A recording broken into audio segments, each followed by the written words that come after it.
अधर्माचरण मत करो। बिना भजन के कोई भी जहां भी है सुरक्षित विचार नहीं रह सकते। सुरक्षित विचार ना होने के कारण क्रिया तुम्हारी पवित्र नहीं होगी, और पवित्र क्रिया ना होने के कारण तुम चिंता, शोक, भय इससे जलते रहोगे, कभी शांति नहीं मिलेगी।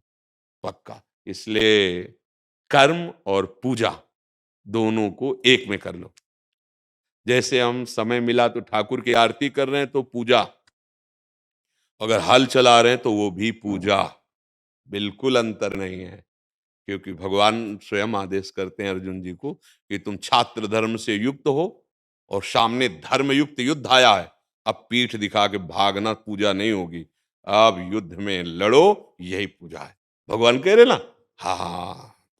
तो इसलिए भाई कर्म ही पूजा है, पर कर्म शास्त्र आज्ञा से होना चाहिए। तस्मात् शास्त्रम प्रमाणन्ते कार्य अकार्यौ व्यवस्थितौ। कार्य और अकार्य की, विधि और निषेध की, धर्म और अधर्म की व्याख्या शास्त्र। अब शास्त्र नहीं पढ़े, नहीं समझ में आता, तो संतों की वाणी में है। शास्त्रों का निचोड़ है, बिल्कुल सरल भाषा में।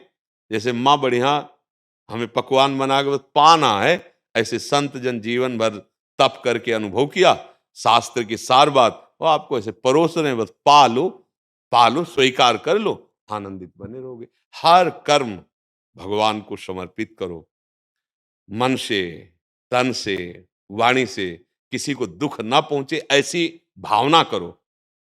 बस यही यही आपको ऊंचाई पर चढ़ा देगा। थोड़ी देर आरती की, पूजा की, इसके बाद दूसरों के साथ छल कपट, गंदी भावनाएं, गंदे आचरण, तो भगवान कपिल देव जी महाराज माता देवहूति से कहते हैं श्रीमद् भागवत में कि ऐसे पुरुषों द्वारा की हुई मेरी पूजा ऐसी जैसे राख में किया गया हवन। क्योंकि अग्नि ही नहीं तो तुम्हारे हवन का कोई महत्व ही नहीं रहा। घर में तो आरती पूजा श्रृंगार करके आ रहे हो, और बाहर लोगों के साथ छल कपट, हिंसा, द्वेष, व्यभिचार, गंदी भावनाएं, वो पूजा तुम्हें रोक नहीं पाएगी नरक पहुंचाना। नरक पहुंचा देंगे कर्म जो कर रहे हो। इसलिए तस्मात् शास्त्रम प्रमाणन्ते कार्याकार्य व्यवस्थित हो। किसी को दुख पहुंचे ऐसा कर्म नहीं। अब जैसे कोई कह दे कि किसी को दुख नहीं पहुंचे तो युद्ध में, तो इस समय तुम छात्र धर्म से युक्त हो, तुम्हारे सामने युद्ध उपस्थित है, मतलब विवेक की जरूरत है।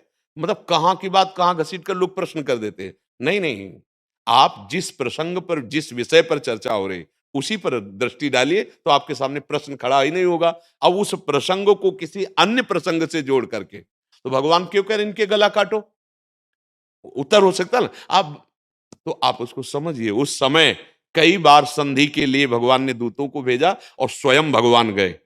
अब वो जब कहा सुई की नोक भर भी हम बिना युद्ध के नहीं देंगे, तो अब आ गया धर्म युद्ध।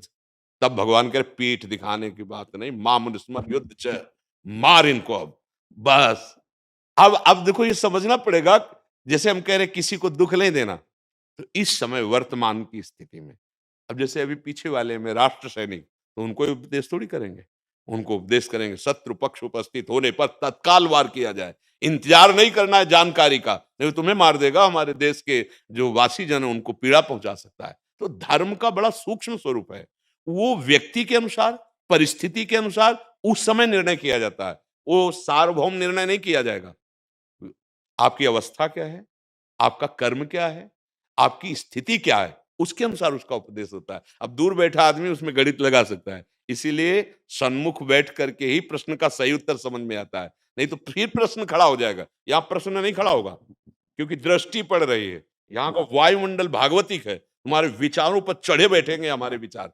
अब बाहर तो केवल सुन रहे हैं ना, और परमाणु नहीं है तो संशय खड़ा हो जाएगा। समझ में आ रहा है आपको? कोई संशय?